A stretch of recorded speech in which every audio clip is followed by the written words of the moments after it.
Hello friends, welcome back to my YouTube channel Basics with me, and this is me Bhanu. So today we are going to study class 9th 5th chapter, which is Introduction to Euclid's Geometry. But before we go further, let me introduce you how this word geometry is coined and by whom.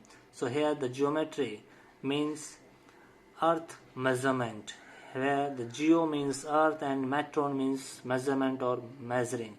So the geometry means earth measurement.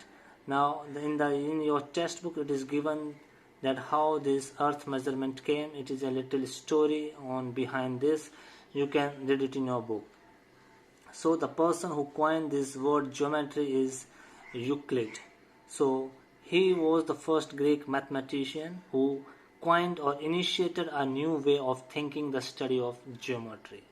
So here Euclid had some assumptions or certain properties which he further divided into two parts. One is postulate and second is axiom. So here the postulate is assumptions that were specific to geometry, means which are related to geometry only, and the statement based on the observed phenomena is the truth validity checked afterwards, means these are the properties or assumptions which have been checked afterward. On the other hand, axioms are assumptions used throughout mathematics. It means these are the axioms which are used or assumptions which are used in whole mathematics and not only specifically linked to geometry and not only limited to geometry. So these are the assumptions or the statements directly used without any proof, means these are the assumptions or the statements which are not yet proved by anyone but are used in whole mathematics. So these are the two differences that you need to remember. Now moving to Euclid's 7 axioms. So these are the importance that you have to remember, because this will be helpful while solving or proving some statement. So the first statement is things which are equal to the same thing are equal to one another. Means if suppose you have A is equal to C and B is equal to C, it means your A and B are equal. Things which are equal to the same thing means these are the two things which are equal to the same thing. Now moving to the next, second, here if equals are added to equals, the whole are equal.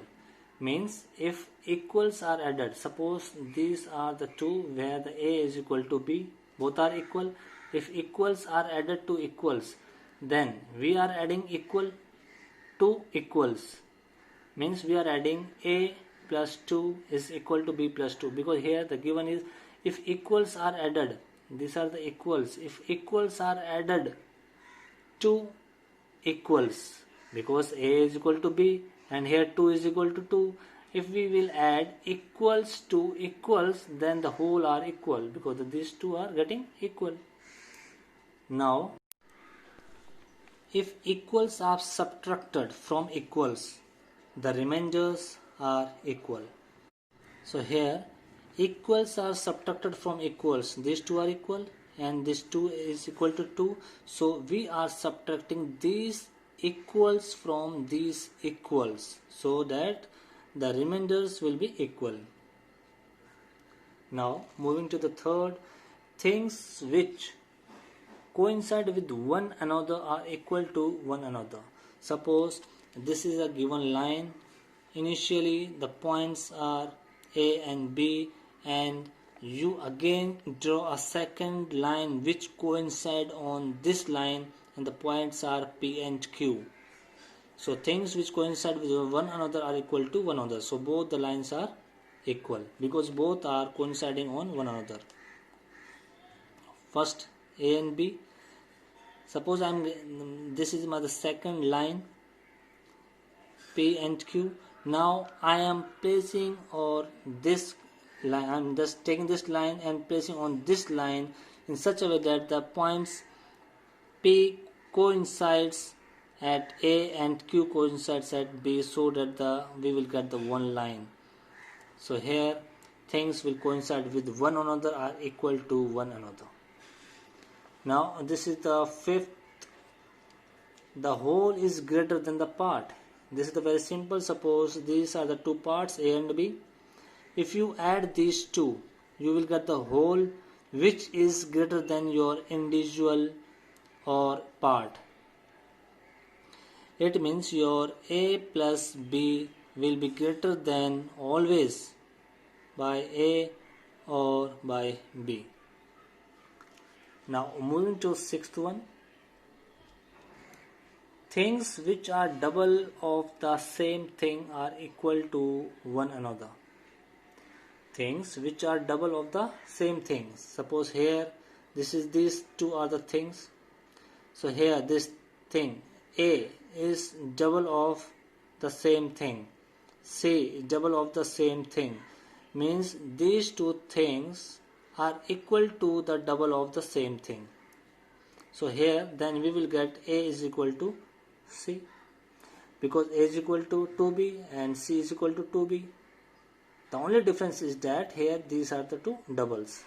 So here A is equal to C. We already have studied that A is equal to C and B is equal to C. That means your A is equal to B. The same thing is here. The only difference is that it is the double. Now here the next and the last one is things which are half of the same things are equal to one another. Here it was double, now we get the half. So here if your thing, this A and C, if are equal to half of B, then your these two A and C will be equal to. So these are the assumptions or the properties that you can say given by Euclid, or you can say these are the Euclid's axioms. So in the next chapter we will see Euclid's postulates, which are also important, that plays a very role to understand this chapter, and we will do few questions. So friend, if you like this video and if you feel that this is the worth watching, please don't forget to like and subscribe and hit the bell icon for further notification. Thank you friends for watching this video.